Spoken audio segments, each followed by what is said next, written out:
At the turn of the 20th century, he was thought of as the successor to Henry David Thoreau, and his Adventures in Contentment, published in 1910, was immensely popular. Yet today, he's almost unknown.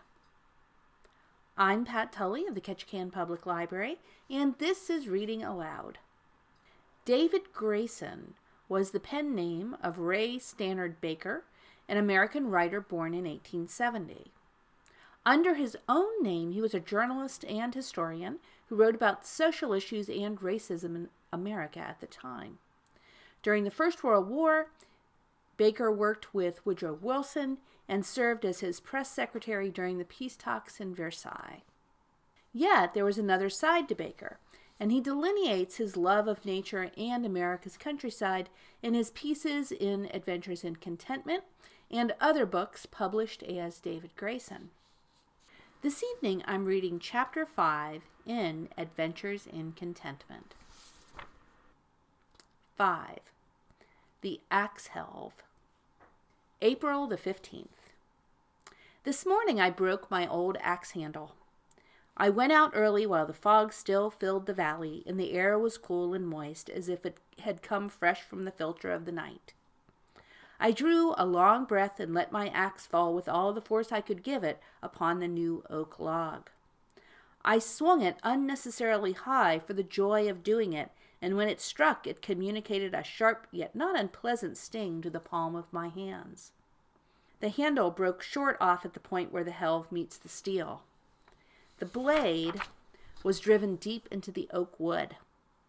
I suppose I should have regretted my foolishness, but I did not. The handle was old and somewhat worn, and the accident gave me an indefinable satisfaction. The culmination of use, that final destruction which is the complement of great effort. This feeling was also partly prompted by the thought of the new helve I already had in store, awaiting just such a catastrophe. Having come somewhat painfully by that helve, I really wanted to see it in use. Last spring, walking in my fields, I looked out along the fences for a well-fitted young hickory tree of thrifty second growth, bare of knots at the least head high, without the cracks or fissures of too rapid growth or the doziness of early transgression. What I desired was a fine, healthy tree fitted for a great purpose, and I looked for it as I would look for a perfect man to save a failing cause. At last I found a sapling growing in one of the sheltered angles of my rail fence. It was set about by dry grass, overhung by a much larger cherry tree, and bearing still its withered last year's leaves, worn diaphanous but curled delicately, and of a most beautiful ash-gray color, something like the fabric of a wasp's nest, only yellower. I gave it a shake, and it sprung quickly under my hand like the muscle of a good horse. Its bark was smooth and trim, its bole well set and solid. A perfect tree! So I came up again with my short axe, and after clearing away the grass and leaves with which the wind had mulched it, I cut it into clean, white roots. I had no twinge of compunction, for was this not fulfillment? Nothing comes of sorrow for worthy sacrifice. When I had laid the tree low, I clipped off the lower branches, snapped off the top with a clean stroke of the axe, and shouldered as pretty a second-growth sapling stick as anyone had ever laid eyes upon. I carried it down to my barn and put it on the open rafters over the cow stalls. A cow stable is warm and not too dry, so that a hickory log cures slowly without cracking or checking. There it lay for many weeks. Often I cast my eyes up at it with satisfaction, watching the bark shrink and slightly deepen in color, and once I climbed up where I could see the minute seams making their way in the end of the stick. In the summer, I brought the stick into the house and put it in the dry, warm storeroom over the kitchen where I keep my seed corn. I do not suppose it really needed further attention, but sometimes when I chanced to go into the storeroom, I turned it over with my foot. I felt a sort of satisfaction in knowing that it was in preparation for service, good material for useful work. So it lay during the autumn and far into the winter. One cold night, when I sat comfortably at my fireplace, listening to the wind outside and feeling all the ease of a man at peace with himself. My mind took flight to my snowy field sides, and I thought of the trees there waiting and resting through the winter. So I came in imagination to that particular corner in the fence where I had cut my hickory sapling. Instantly I started up, much to Harriet's astonishment, and made my way mysteriously up the kitchen stairs. I would not tell what I was after. I felt it a sort of adventure, almost like the joy of seeing a friend long forgotten. It was as if my hickory stick had cried out at last, after long chrysalishood, "I am ready." I stood it on end and struck it sharply with my knuckles. It rang out with a certain clear resonance. "I am ready." I sniffed the end of it. It exhaled a peculiarly good smell, as of old fields in the autumn. "I am ready." So I took it under my arm and carried it down. "Mercy, what are you going to do?" exclaimed Harriet. "Deliberately and with malice aforethought," I responded, "I am going to litter up your floor. I have decided to be reckless. I don't care what happens." Having made this declaration, which Harriet received with becoming disdain, I laid the log by the fireplace, not too near, and went to fetch a saw, a hammer, a small wedge, and a draw shave. I split my log into as fine white sections as a man ever saw, every piece as straight as morality, and without so much as a sliver to mar it. Nothing is so satisfactory as to have a task come out in perfect time and in good order. The little pieces of bark and sawdust I swept scrupulously into the fireplace, looking up from time to time to see how Harriet was taking it. Harriet was still disdainful. Making an axe helve is like writing a poem, though I never wrote one. The material is free enough, but it takes a poet to use it. Some people imagine that any fine thought is poetry, but there was never a greater mistake. A fine thought, to become poetry, must be seasoned in the warm upper garrets of the mind for long and long. Then it must be brought down and slowly carved into words, shaped with emotion, polished with love. Else it is no true poem. Some people imagine that any hickory stick will make an axe helve, but this is far from the truth. When I had whittled away for several evenings with my draw shave and jackknife, both of which I keep sharpened to the keenest edge, I found that my work was not progressing as well as I had hoped. "This is more of a task," I remarked one evening, "than I had imagined." Harriet, rocking placidly in her armchair, was mending a number of pairs of new socks. Poor Harriet! Lacking enough old holes to occupy her energies, she mends holes that might possibly appear. A frugal person! "Well, David," she said, "I warned you that you could buy a helve cheaper than you could make it." "So I can buy a book cheaper than I can write it," I responded. I felt somewhat pleased with my return shot, although I took pains not to show it. I squinted along my hickory stick, which was even then beginning to assume, rudely, the outlines of an axe helve. I had made a prodigious pile of fine white shavings, and I was tired, but quite suddenly there came over me a sort of love for that length of wood. I sprung it affectionately over my knee. I rubbed it up and down with my hand, and then I set it in a corner behind the fireplace. "After all," I said, for I had really been disturbed by Harriet's remark, "after all, power over one thing gives us power over everything. When you mend socks prospectively into futurity, Harriet, that is an evidence of true greatness." "Sometimes I think it doesn't pay," remarked Harriet, although she was plainly pleased.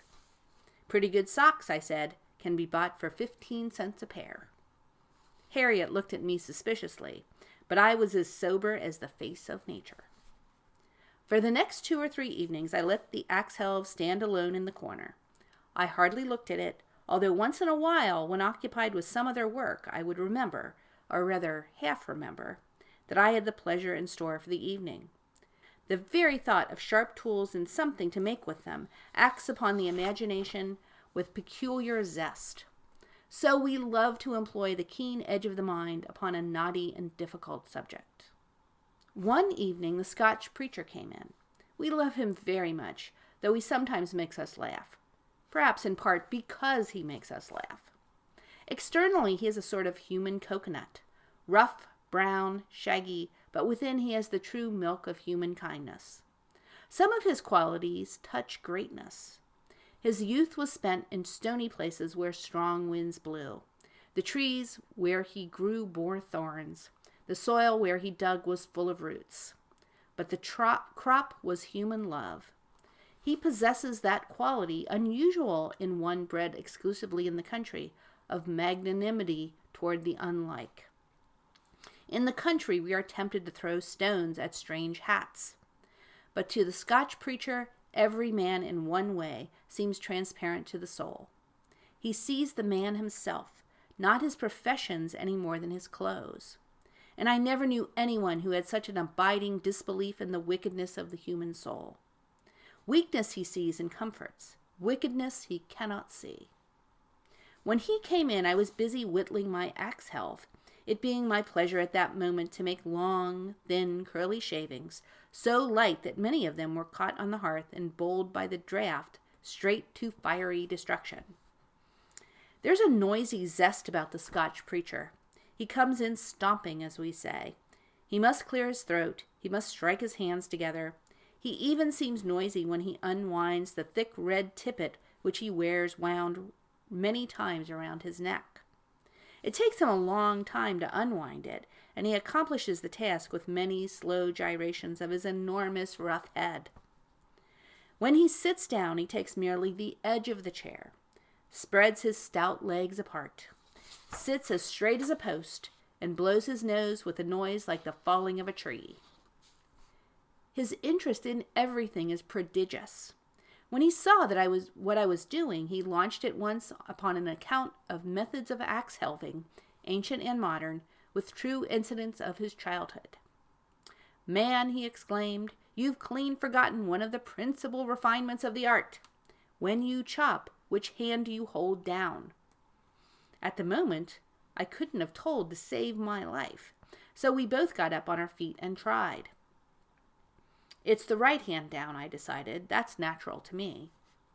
"You're a normal right-handed chopper then," said the Scotch preacher, as I was thinking. "Now let me instruct you in the art. Being right-handed, your helve must bow out, so. No first-class chopper uses a straight handle."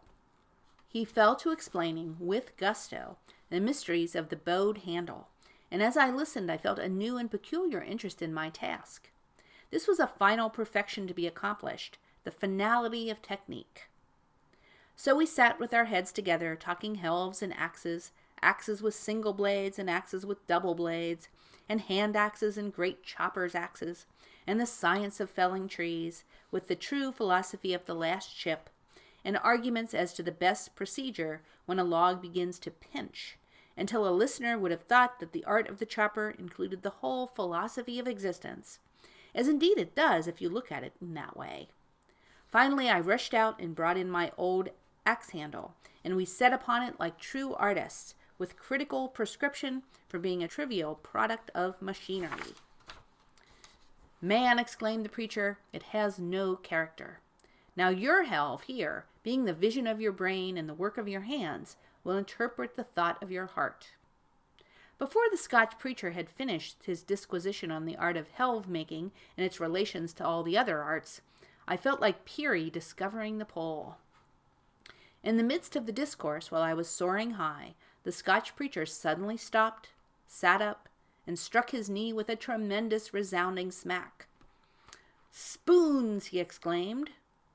Harriet and I stopped and looked at him in astonishment. "Spoons," repeated Harriet. "Spoons," said the Scotch preacher. "I've not once thought of my errand, and my wife told me to come straight home. I'm more thoughtless every day." Then he turned to Harriet. "I've been sent to borrow some spoons," he said. "Spoons?" exclaimed Harriet. "Spoons," answered the Scotch preacher. "We've invited friends for dinner tomorrow, and we must have spoons." "But why? How? I thought—" began Harriet, still in astonishment. The Scotch preacher squared around her and cleared his throat. "It's the baptisms," he said.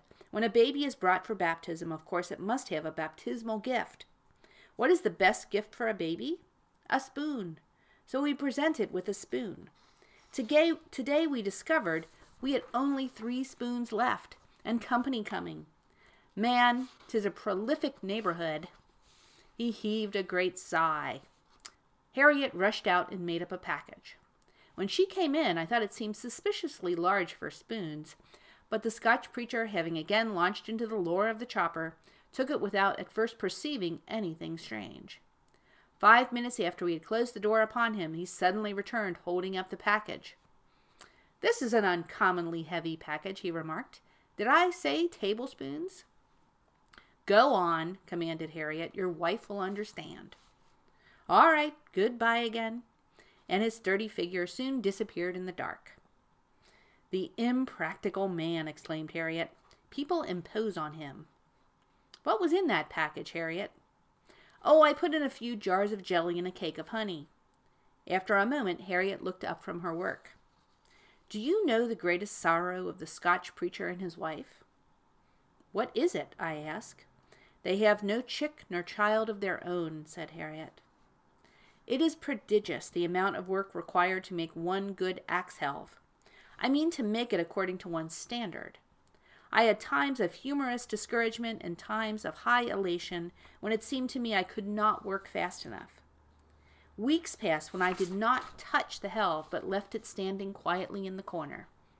Once or twice I took it out and walked about it with as a sort of cane, much to the secret amusement, I think, of Harriet. At times Harriet takes a really wicked delight in her superiority. Early one morning in March, the dawn came with a roaring wind. Sleety snow drove down over the hill. The house creaked and complained in every clapboard.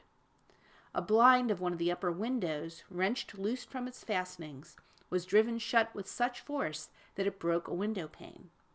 When I rushed up to discover the meaning of the clatter and to repair the damage, I found the floor covered with peculiar long fragments of glass, the pane having been broken inward from the center.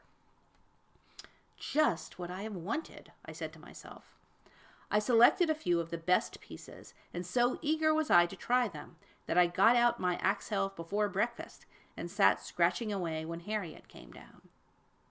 Nothing equals a bit of broken glass for putting on the final perfect touch to a work of art like an axe helve. Nothing will so beautifully and delicately trim out the curves of the throat or give a smoother turn to the waist. So with care and an indescribable affection, I added the final touches, trimming the helve until it exactly fitted my hand. Often and often I tried it in pantomime, swinging nobly in the center of the sitting room, avoiding the lamp, attentive to the feel of my hand as it ran along the helve. I rubbed it down with a fine sandpaper until it fairly shone with whiteness.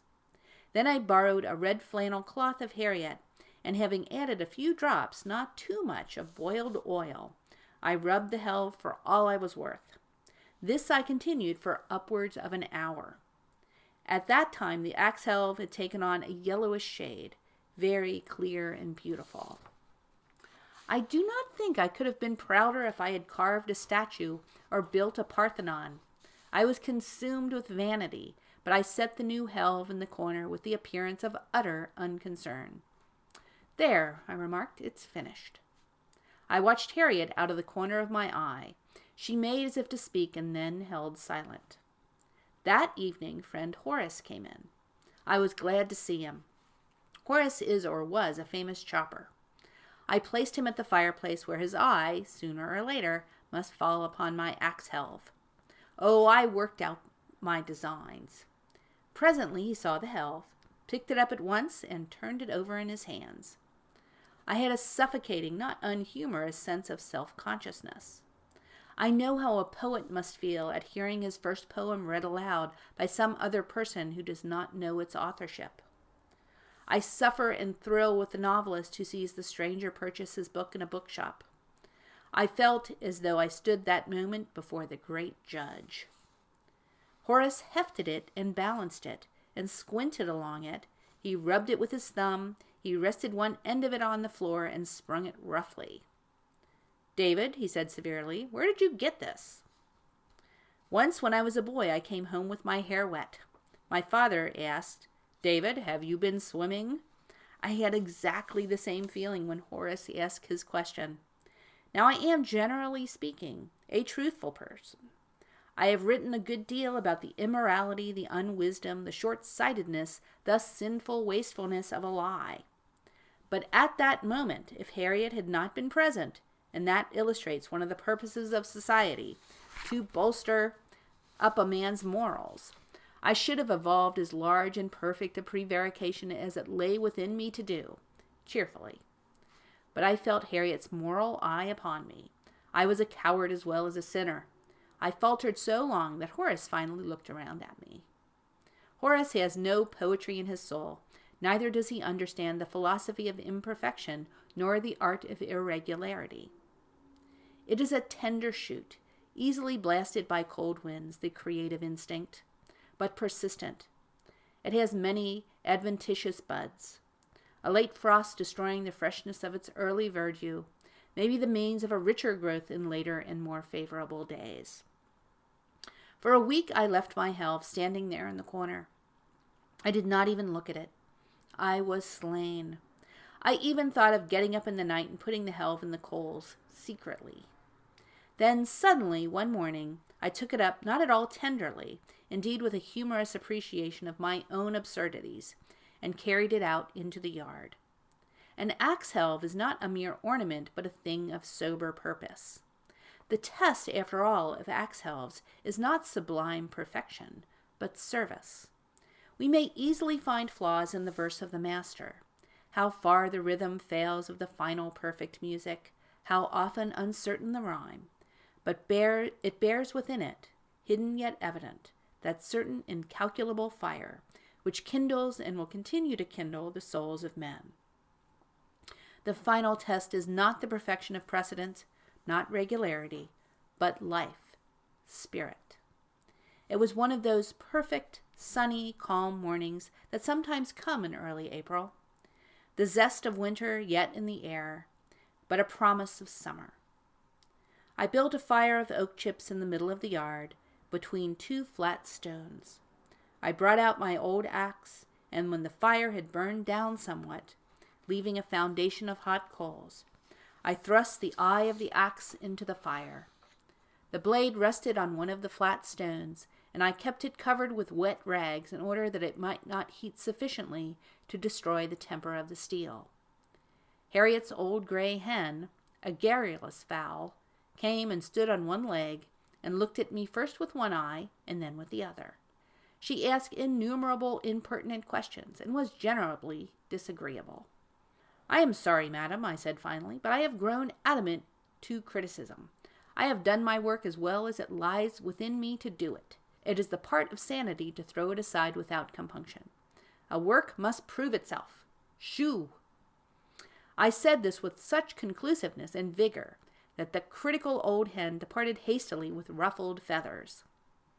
So I sat there in the glorious perfection of the forenoon, the great day open around me, a few small clouds abroad in the highest sky, and the earth radiant with sunshine.